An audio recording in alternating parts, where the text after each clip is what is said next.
and our morality is objectively true, is to succumb to the temptation to speciesism, that is to say, an unjustified bias in favor of one's own species.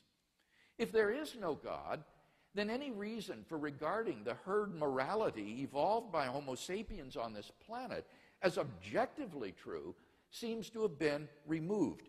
Take God out of the picture, and all you seem to be left with is an ape-like creature on a speck of dust beset with delusions of moral grandeur. Richard Dawkins' assessment of human worth may be depressing, but why, on atheism, is he mistaken when he says there is at bottom no purpose, no evil, no good, nothing but pointless indifference? We are machines for propagating DNA. It is every living object's sole reason for being. So how does Sam Harris propose to solve the value problem? The trick he proposes is simply to redefine what he means by good and evil in non-moral terms.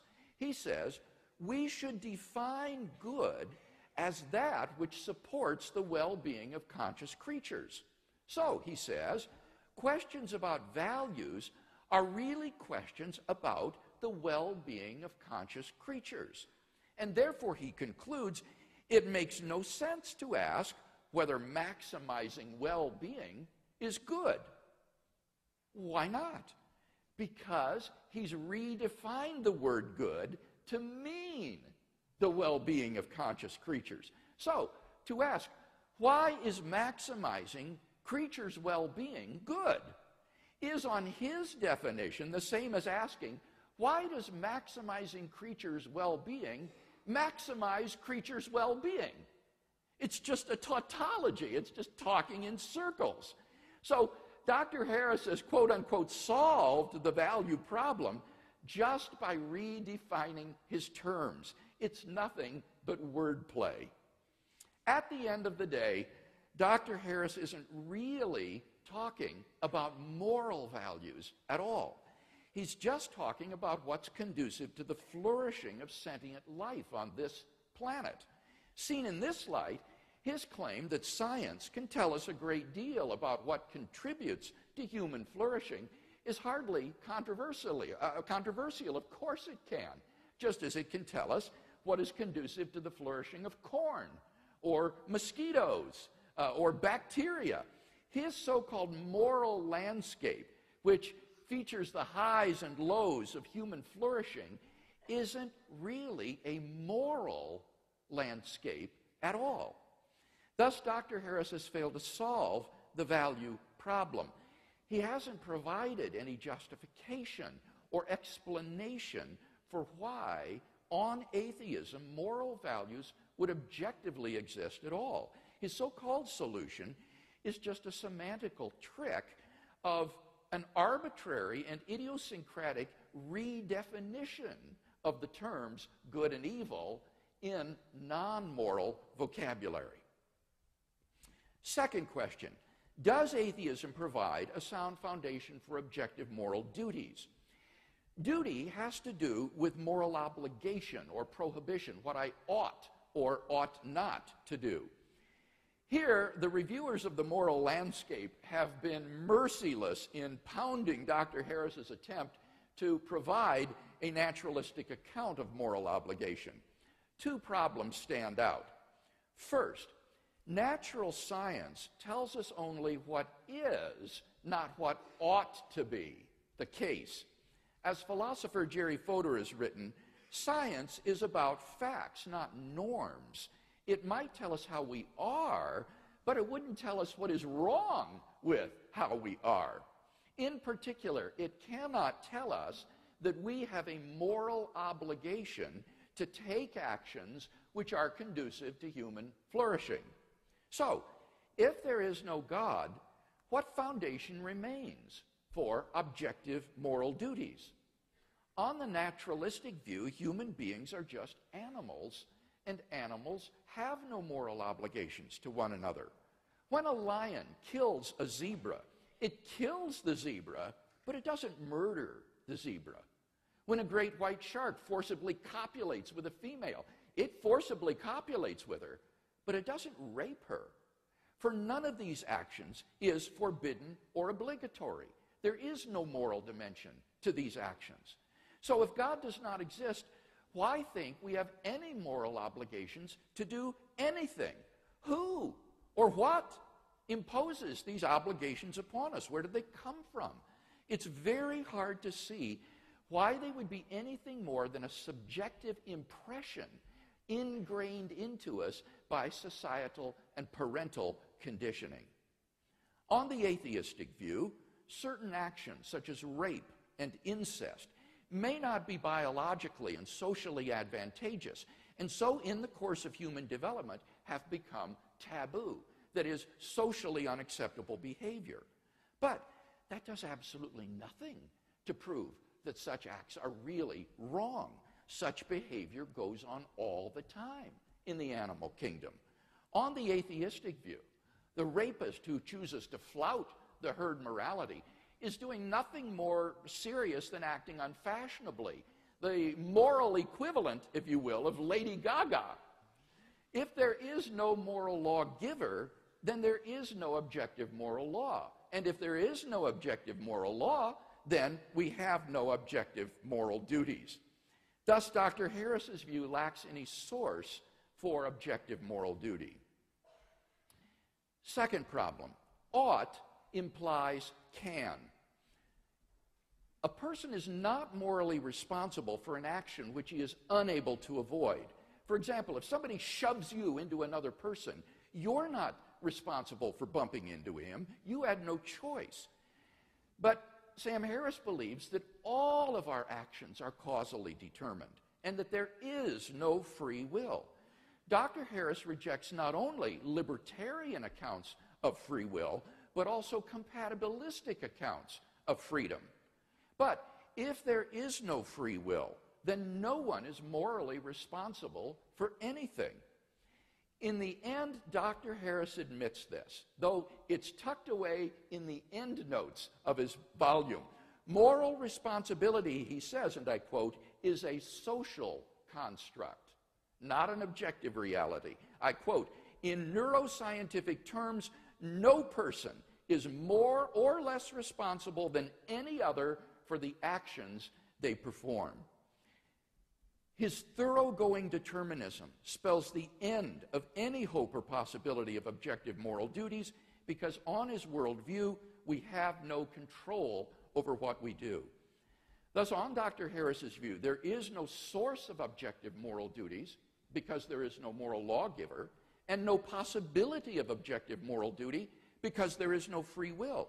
Therefore, on his view, despite his protestations to the contrary, right and wrong do not really exist. Thus, Dr. Harris's naturalistic view fails to provide a sound foundation for objective moral values and duties. Hence, if God does not exist, we do not have a sound foundation for morality, which is my second contention. In conclusion, then, we've seen that if God exists, we have a sound foundation for objective moral values and objective moral duties. But that if God does not exist, then we do not have a sound foundation for objective moral values and duties. Dr. Harris's atheism thus sits very ill with his ethical theory. What I'm offering Dr. Harris tonight is not a new set of moral values. I think by and large we share the same applied ethics. Rather, what I'm offering is a sound foundation for the objective moral values and duties that we both hold dear. Thank you very much.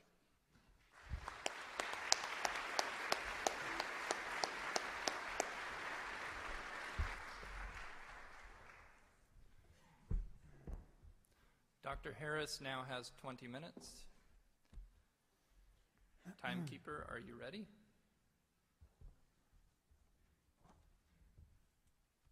Begin. Well, first let me say it's an honor to be here at Notre Dame, and I'm very happy to be debating Dr. Craig, the one Christian apologist who seems to have put the fear of God into many of my fellow atheists. I've actually gotten more than a few emails this week that more or less read, "Brother, please don't blow this." So you will be the judge.